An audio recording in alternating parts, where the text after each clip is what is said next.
Сити, я возле спасательного маяка номер 2. Прием. Что происходит вот обычно?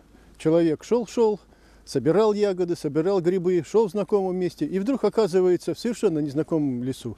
Представляете, какая у него паника, и он не знает, куда ему идти. Чтобы найти его как можно быстрее, мы и придумали вот этот вот прибор поисково-спасательный маяк. В чем его принцип действия? Он на свет и звук, звуковой сигнал вы слышали, привлекает внимание потерявшегося. Человек потерялся, слышит звук какой-то техногенный, в данном случае мы выбрали специально звук автомобиля, и идет на этот звук. Подходит к прибору, видит, что там надпись «Идет поисково-спасательная операция, вас ищет», включают кнопку и выходит на связь со спасателями. Это позволяет нам сэкономить очень много времени, сил и средств при поиске людей. Такие ситуации, они могут быть не только в Якутии. Наша страна большая.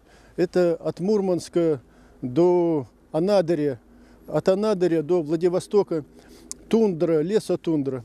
Это очень поможет при поисках людей.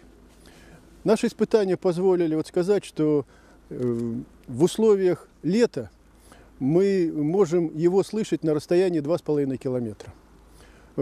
Если условия какие-то получаются гористые, если условия поисков такие, что человека сразу не смогли найти, то нам надо ставить такие маяки не только по периметру какой-то зоны, где мы его ищем, а на перевале, на какой-то тропе, на мосту, для того, чтобы человек, если шел, куда подошел, мог сообщить тоже как можно быстрее.